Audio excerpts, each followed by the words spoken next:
Ah, c'est toujours un réel plaisir de vous retrouver encore une fois de plus devant vos télévisions, tablettes, tout dépend du format où vous nous recevez chez vous, dans vos salons de coiffure, dans vos maisons, ça dépend à l'endroit, à un autre où vous vous retrouvez. On vous dit un grand merci, abonnez-vous massivement sur Vérité News Télévision, likez, partagez, laissez des commentaires, ça nous fera énormément plaisir.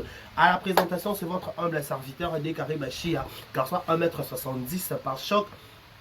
Kingo Mwambelom de Boya et Makamboza, grande ma joie de vous retrouver encore une fois de plus devant vos télévisions, tablettes, tout dépend du format où vous nous recevez chez vous, en train de regarder, en train de suivre cette émission en direct de Kinshasa. Nous sommes dans la capitale de la République démocratique du Congo et à la présentation, c'est votre humble serviteur de Karebashi à l'homme de Boya et Makamboza, garçon 1m70 par choc à Kingo Mwambe. Je vous dis un grand merci, abonnez-vous massivement, likez, partagez, laissez des commentaires, ça nous fera énormément plaisir. Dès Karebashi dans le souci de vous tenir compagnie, voilà, abonnez-vous massivement, likez, partagez, laissez des commentaires. Voilà, je demanderai aussi tout basé occasion baliboso la émission auto ba tomber dans ta chaîne Oyo. Bon, n'hésitez pas, bon, hésitez à s'abonner, c'est ça concept, c'est Sika émission, il y a Sika na mon pépé nango na makam nango ya Sika. Bon mais ça va qui décarré, je fais toujours des émissions ba comédien ou ma musiqueité, ça on ba comédien ka ba comédien le bel peu ba musique. OK, c'est bon, to bandit comme ma musique. Tu vas sur ma musique, donc ma musique est bandit pesée total, musique, musique ignorant. On peut faire analyse sur la musique, mais toi la précisément la musicien na biso, la flèche montant ou montant, la flèche montant na biso montant soit son mata ou azoye ou ina mon pepa sika ou ina marambwa sika ou auto PCP chance. Pourquoi pas te payer sa chance? Ne te payer sa tenir sa chance, ne pas simbela bango. Pourquoi pas te payer sa chance? Il s'agit de bon, tu vas commenter, bien sûr, le noter. Oh là là! Avant de commencer à parler de l'artiste, laissez-moi dire un grand merci à la Bisso. Laissez-nous souhaiter un heureux anniversaire à tout le monde. Joyeux anniversaire à vous. Que du bonheur, longévité, prospérité sur votre histoire, que vous prospérez à tous égards. Nos sincères condoléances aussi le plus attristé. Dans ma famille, tout bazar éprouvé. Donc, ça va être cher Nabango. Au nom de Vérité News officielle, nous vous présentons nos sincères condoléances le plus attristé. Laissez-nous dire un grand merci à la Bisso. Merci à celle qu'on appelle Madame Roquia de Paris, Madame Alima Kamara, Madame Roquia de Paris, la 3 fois star, la maman de mon cœur. Pourquoi pas aussi penser à celui qu'on appelle un monsieur qui nous respecte très beaucoup. Il est de prix quelque part. Attends, la mission de vous avoir été déclaré. Je te regarde, je te suis de loin, de près. Je suis vraiment coaché. Je suis vraiment dispo en train de regarder. Moi, je dis toujours la vie de Kinshasa. Je dis toujours la vie de Kinshasa est calme grâce à lui, grâce à José Dacosta. José Dacosta, Nzamba, voiture, Nzamba, mécanicien. Mon compte mécanicien, Simba, voiture, boss. Il y a l'idée, il y a musicien sur mon kilo, il y a José Dacosta, au mouton, prendre un panne, au panne sèche, au pare-choc, faites-lui confiance, tu ne seras pas déçu avec José Dacosta. Nous sommes de l'autre côté de Ngalima, fais un tour là-bas, tu ne seras pas déçu. Voilà, on parle aujourd'hui de Marco 6 Ipupa. Voilà, je vous ai dit que tout le temps, ma musique, ma journée, c'est moi, on a Warrior, on a Gaulois, on a Spiritas, on a Bébé, to banana biso na Marco 6. To banana biso, to banana jeune frère na biso, o ya bandi carrière na Sika, ou peut-être vous apparaître peut-être n'être aussi maté, non, on sait que ceux qui ont une détermination, sont dans l'ingé loko na ye, zamba chalo boko, on dit toujours, la Bible nous dit ceux qui ont une volonté, zamba koki sara volonté ya mutuana. Il s'agit de quoi? Il s'agit de Marco 6 Ipupa. Marco 6 Ipupa, moi il fallait Ipupa na ketchup et bafano to pexi vraiment beauté ma paraya, ya Marco 6. Comme un jeune garçon, c'est pas dit que si ton papa est millionnaire ou ta maman a la fortune est belle ou aux étrangers et puis sur le monopole, comme un beau, il y a Moussala, tu peux faire lobby, il y a Lucate en tant qu'un bon noko, en tant qu'un bon, tu vas dire la loi, Makila bandé papa père et mère et papa, moi la bandale, en tant que moi la bandale, en tant qu'un cascadeur, en tant que moi dans ma bonne vie, dans ma condition appropriée. Il dit toujours je dois me débrouiller. Oui, certes. Mes parents peuvent avoir de l'argent, mes parents peuvent avoir de la fortune, mais moi aussi je peux me débrouiller dans ma façon, dans la côté, dans la casquette, je dois aussi m'imposer, je dois aussi faire. Moi je vais expliquer un peu l'Ikampo. Et Marco a annoncé qu'il a annoncé la musique, il m'a dit que à quel moment ma balle est simbité, à commis sur musicien. Non. Bison n'y a pas de parachevé, de quoi dans YouTube. Dans la place de Tambola Pato Yapi Sikaro.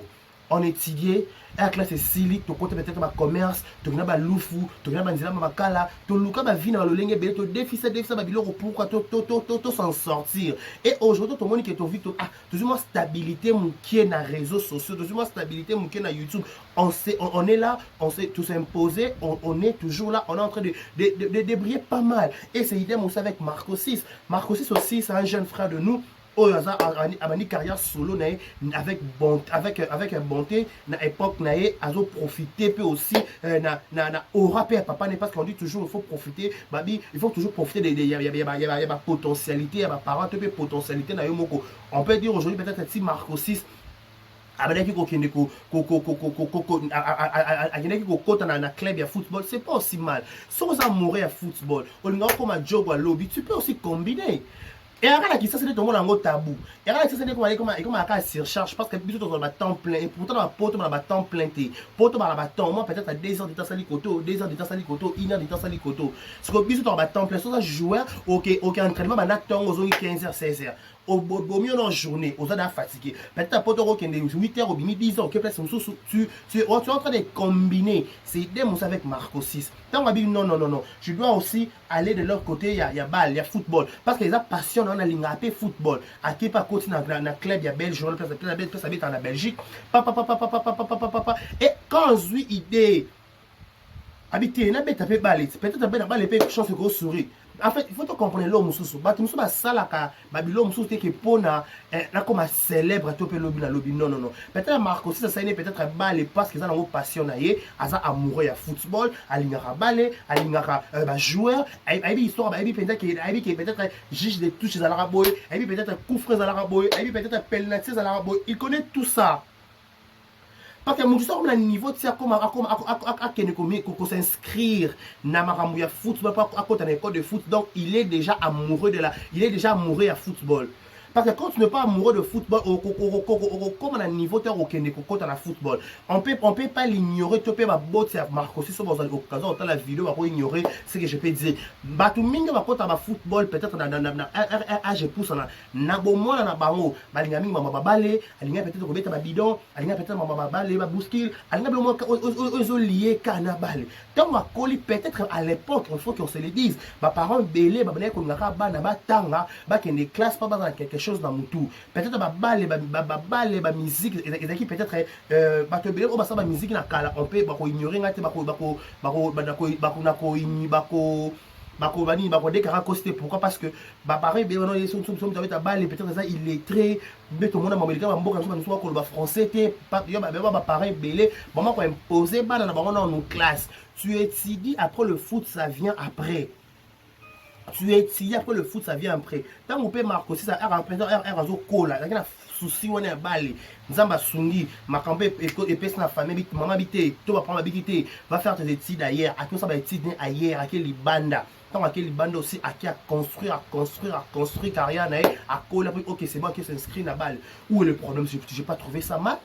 Pour moi j'ai trouvé ma BPT pour combiner balle la musique et petit dans le terrain rien n'empêche. Et là, il suffit qu'il disposer qu'à timing na yo. Tu sais que quand je pars au football, c'est pour m'entraîner, pour garder forme. Peut-être que dans la salle à sporter, mais la balle épée, bateau avec ta balle et mi garder la forme na bango. Bara abdos, bara poitrine, bara donc ça penza pas sportif parce que balle est sport. Bara la forme na bango là. Quand ta balle à Marco 6 et handicapé musique à Marco 6, il faut qu'on se le dise. Quand ta balle à Marco 6 et handicapé et musique à Marco 6, Marco 6 Marco ko yembe la pe biso ndembe la biso célébrer aime to c'est on va célébrer to célébrer pe na nzembo pas nzembo moi la bouche pe na nzembo j'ai une fois peut-être pas bouger pas ça on a leader par rapport à ta petit âge mais par rapport il y a ni to check un leader parce que ça leader il faut respecter mon cause à leader et là paraît droit bizarre hein ça paraît bizarre oh non calmez-vous faut vous calmer il faut vous calmer les calmer bon calmons il faut vous calmer. Je disais que attendez libre pour combiner musique, n'a pas combiner balle. Ceux qui balle les ont empêché musique qui était à robé t'en balle. Ceux qui musique les ont empêché balle parce qu'il y a un temps pour toutes choses. Excusez-moi. Il y a un temps pour toutes choses. Bah, mais ça peut belé dans inspiration dans Boutou. Bah, mais ça peut belé dans inspiration sur Balali. Peut-être quand il dort, à son inspiration, Royemba. Parce qu'un péché, bah, les loni. Bah, la bête, on a mis sous bois. Ça n'empêche à rien du tout. Et un péché, on est là, peut-être. Parce que ceux qui, Marcos, on appelle peut-être liboso, peut-être à l'année, le colo, ya papa, naïe. Non, non, non. Na RDC karata oh tout ça mise oh va libana mboka ba junana bana ni baba musicien on a Dajou on a Maître Gims et simbela pe bango peut-être c'est même pas ça libana ba ça musique mboka ba ça la pe ka musique na libana bon mais ba garda ka nationalité na bango c'est peut-être avec Marco 6 à garder les nationalité congolaise parce que la nationalité c'est toujours au féminin à garder toujours nationalité mais il est toujours en sa musique libana mboka mais tout en respectant ba code na nous ça na biso esprit na biso majeka pilipili la poto pilipili la mi ya ndenge kindaka il n'est pas un nouveau peut-être parce que en fait il n'a qu'on l'appelle musicien naïe et empêcher peut-être l'homme peut-être parce qu'il est toujours autoritaire dans sa famille et il décide toujours autant ça que oui moi la mission doit s'imposer mais contrairement à tout on finit la télévision exemple c'est bien c'est le na finit de Marco 6 la télévision pour quel but moi la route c'est le nani c'est le ngani c'est qu'il est non Marco 6 ça l'on pas naïe aïe pas maman bon quatre maman bon aux réseaux sociaux donc cet enfant bah considère qu'aïe bah proposition soit on appelle ça on a proposé à maman na bango to papa bon ils a toujours le oui la même sauf ils allaient malamu yo mabe peut-être ba boyaka c'est comme ça tout le monde encore là il faut aussi comme à un niveau d'intimité to peut dialogue na ba boti na tala Marco 6 lelo na ketchup abi na ketchup plus question par réseaux sociaux parce que par réseaux sociaux ils ont créé le problème qui peut-être ma muso lobité mais le compte dans la canne à réseaux sociaux le compte dans la canne à Snap le compte dans la canne à Instagram automatiquement ils ont là sur eux ils ont quitté sur eux aux autres chat aux handicapés ça veut dire qu'ils ont handicapé carrière à papa pour la protéger carrière à papa pour la protéger maman nanga tu dois arrêter tout ça et ça va siko musique n'est baby baba musique baby ça bana musique baby mon côté au contraire tu peux ça leçon malamu et na ba musicien mususu ba éduquer ba maman na ba papa na bango ba ninga ko se comporter tout dans les réseaux sociaux tout le monde pour pas citer les noms de d'autres personnes tout le monde ba musicien va se comporter ah m'en fous mais banda maman Marco c'est banda dans les réseaux sociaux là tu auras ça droit de réponse qui te qui m'a ça na ngo pété ou OK c'est bon voilà là il y a ba kara et ba kipa ka kokola papa bango mais pour s'imposer ka déjà que papa maman plus question ya nino yo ben elokoni plus question ba réseaux sociaux ou ba so ba mono na ba réseaux sociaux na nga ba mono na ba snap na nga asuki wana à s'imposer avec une qui c'est ça qu'on désire l'avancement et non que elle va faire avec si balé simbité à quelle musique oui dans la ka bongo c'est léo ils dans la ka bongo ils dans la ka bongo nous sommes nous appelé stabilité puis quand tu as que 6 albums mais là tous les 6 à 5 sur 6 albums voilà atteindre monter dans zo yebanga zo kana kanga tanze moment petit mais Marco ça c'est le quand moment à célébrer tala net tout le monde va faire un challenge sur TikTok tala nombre de vies et celle na YouTube. Oh, et qu'il avait 300 000 vies déjà. Quelques mois, on va célébrer. Donc cela veut dire qu'il faut donner la chance à tout le monde. Il faut donner la chance à tout le monde. Ceux qui musique, ils ont bébé ça Marco Sisté. Ceux qui musique, ils ont apporté les coups impliquent pour éduquer. Et là, on va savoir maman nana. Il y a des éduquer maman indirectement. Abi maman, je veux plus de réseaux sociaux na 4 ans, 4 ans, je veux plus. Oh, peut-être Marco Sis a yo qui n'entourage naï. Oh, Marco Sis peut-être à mon appel entourage pendant tous ces temps. Peut-être on est quoi accumulant, peut-être on est quoi mélango kaka. On a au moment opportun, on se présenter avec 4 hémorragies. Où est le problème? Où est le problème? Oh, peut-être où est le problème? Il n'y a pas de problème. Ça veut dire que c'est un enfant bien éduqué. Oh, à payer pour 4 hémorragies, abonné ma polémique à la cour. Et ça dit que maman a l'occasion de shit à papa naï. Tu penses à l'occasion de shit à l'ibota naï. Non. Tout le monde va mettre Gims. Pas Marco, ça cause à ligne va mettre Gims, ça va Junana. Pas bon, mettre Gims, ça va Dajou. Pas bon, musicien. Pas la logique.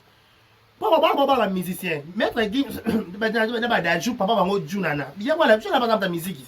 Si qu'on faillit pour pas. Elle a mis sa musique congolaise, non, elle a mis son boité. Ok. Moi, la naïe. à quoi ça musique à quoi ta ligne va musicien tu sais la ligne il y a pas musicien donc pas tellement un musicien le bébé chanda peut-être en lisant les commentaires pour m'habiller oh musique il y a Marcos c'est que me le bébé chanda t'es toi ndenge moroté ce bébé chanda peut-être musique n'est simbel arrêté peut-être Marcos c'est simbel peut-être ton bébé peut-être écoutez ton bébé chanda ça la succès papa bon va aller à succès sauter papa va aller à succès sauter il est mort d'aller à succès na yi. Donc, le roi Siko actuellement, Marcos dans sa musique, papa n'est pas en pleine musique, on va un concert à tourner. Donc, moi, automatiquement, moi, tourner et s'éteindre et zapéter. Pour un système à fumber un concert à Kinshasa, Marcos à matin à Pondé, on va célébrer. Papou, Tomo Sengelo, on va célébrer. On va célébrer. Pendant la cause de la répétition, on va célébrer. On a maîtrisé ma mot. Pas François Bélique ma casse. Yo Rabili Nini casse yo Makuna. Ah, Marco 6. Dans la mise à test, dans le temps, on a un mot. Pendant la maîtriser ma mot. Pendant la mystique, il faut que concert peut être attends le 8 c'était pas pour être en novembre, le 8 novembre au Canada, on va Marco 6. Avec on va célébrer et lobby super caractère. Et personne n'a pas Cameroun. Parce que Moutarocha Marco 6 pour le roi papa de mon roi Zati. Papa Marco 6 pour mes arraqués, il est à ça la part d'ailleurs. Papa n'est pas sali par d'ailleurs. Par papa des anini. Celui moi la sali à côté à Kobi Minze Monaya à sali à son aïe. R5 Kobi ma papa Tchepoa. Pour aller là l'option de me featuring entre Marco 6 n'a fallu pour passer ça quelque chose de waouh. C'est ça quelque chose de waouh. Oh wow, on attendait que ça. On attendait que ça. Pour permettre de passer les yo. On va critiquer Marco 6 R sur la télévision et personne n'a pas courage à la influenceur. Tu es influenceuse. Parce que Marco 6 est déjà influenceur. Alors influencer peut déjà dans les réseaux sociaux. Parce que quand on parle de Marco 6, on voit directement son père qui est fallu pour pas. Oh déjà tu as barre l'icolo, ou a gagné tu es belé déjà. Donc automatiquement payer plus, on s'appelle déjà l'icolo. Donc babi tel père tel fils. Nandenge sema fumbe Marco so akosama un peu belé ko le capé fali pour pas. To bukana te nandenge qui dit ba te penza.